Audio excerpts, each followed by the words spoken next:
com muito prazer que damos início a mais um programa Por Dentro do Mercado.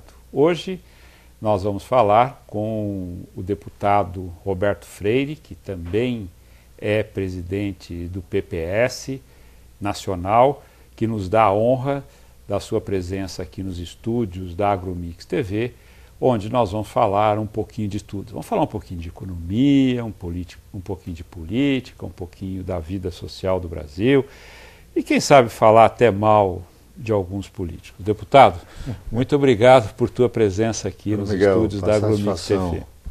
A satisfação é minha. Inclusive, estávamos conversando que alguns dos programas que você faz, eu fiz há algum tempo, nessa minha longa trajetória lá em Brasília, com Ana Amélia. Ana Amélia, a senadora. Atual senadora lá do Rio Grande do Sul.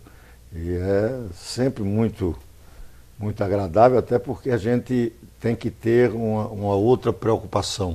Quando você falou, programa que cuida das questões de mercado, normalmente o político não discute isso como tema da sua maior preocupação, embora a gente tenha que ter essa preocupação, porque é a economia que condiciona muito de todas as outras atividades.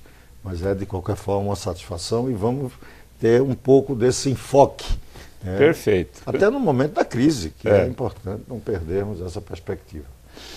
Então vamos começar, deputado. A gente sabe que o senhor sempre combateu o mal feito que a Dilma fala, né? Quer dizer, ela mudou um pouco de nome, né? Quer dizer, ela trocou corrupção por mal feito, porque mal feito é uma coisa e corrupção é outra. Completamente distinto. Né? Como que o senhor vê ouviu, né? Parece que não vai ter mais essa faxina que a presidente vem fazendo em alguns ministérios?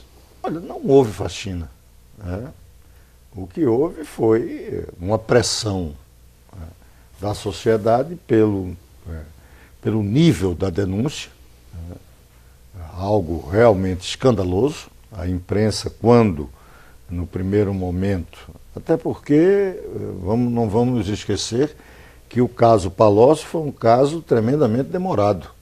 O governo blindou de todas as formas possíveis, ou seja, exatamente o inverso de qualquer faxina.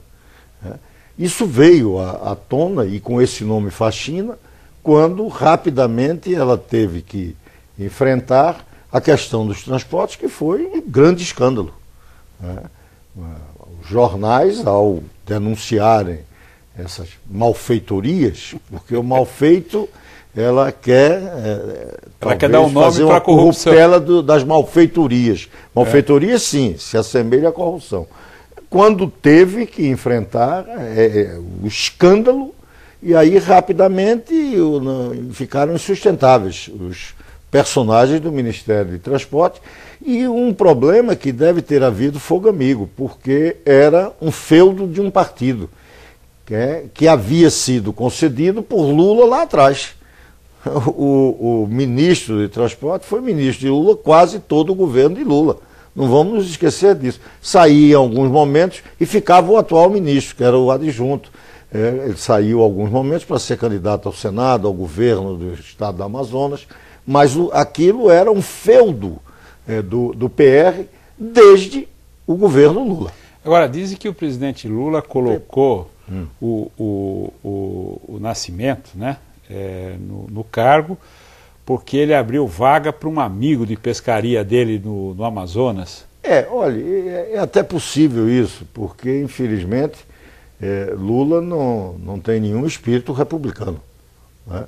É capaz dele ter feito uma nomeação dessa para beneficiar um amigo que participava das suas pescarias. Tudo é possível com Lula, infelizmente... Eu tenho curiosidade para saber que pescaria é essa.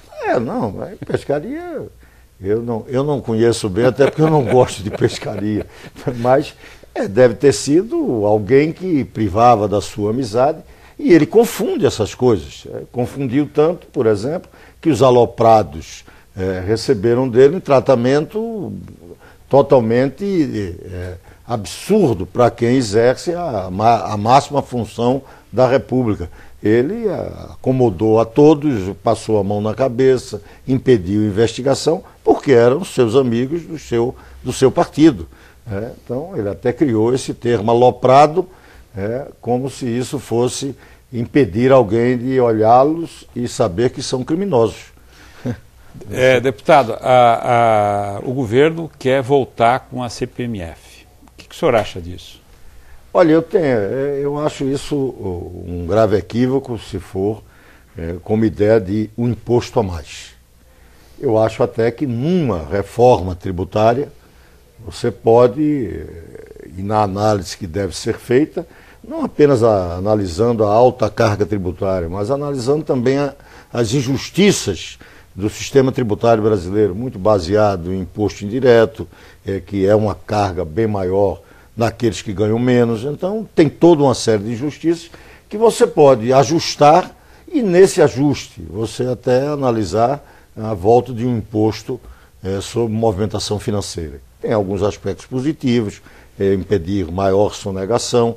Alguém até levantou e me falou que até pode ajudar a diminuir, por exemplo, a corrupção.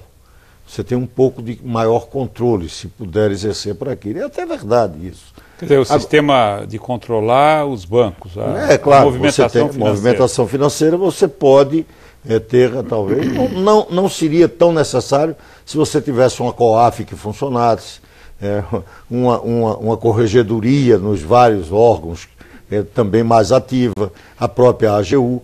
Então é importante dizer que, no caso, para discutir um retorno do imposto sobre circulação de mercadoria, movimentação financeira, só se você fizer uma reavaliação de todos os impostos numa reforma tributária.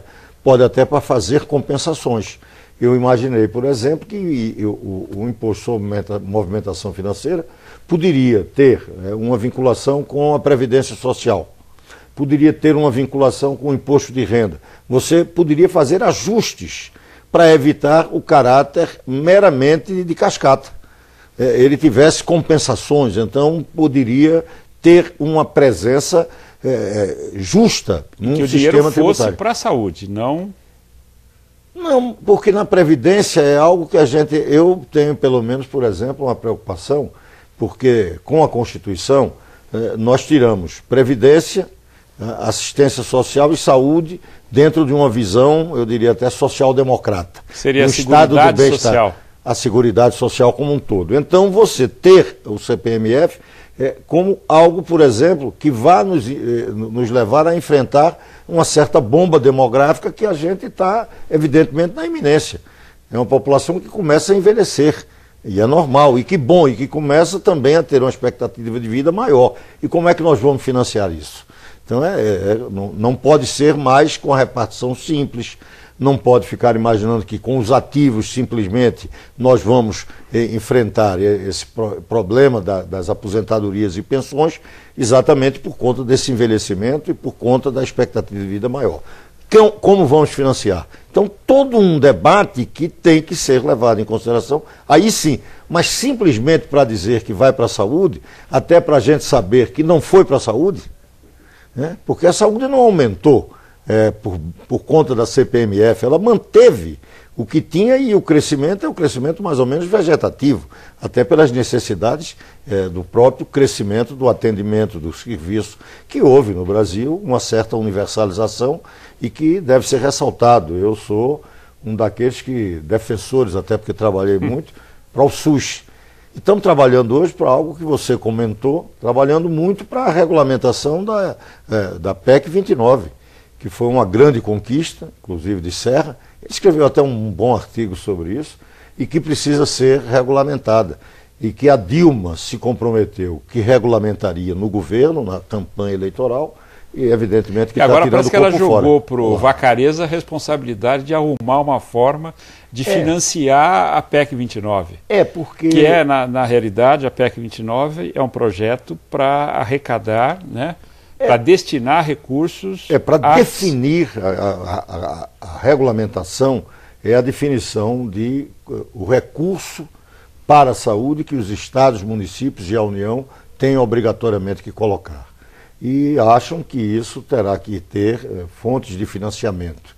Eu até digo, claro, forçando um pouco a barra, mas de qualquer maneira lembrando que o Brasil perde, alguém disse, uma Bolívia com a corrupção. Então, olha, o combate à corrupção pode aliviar o governo e ela atender, quem sabe, essa necessidade na área da saúde.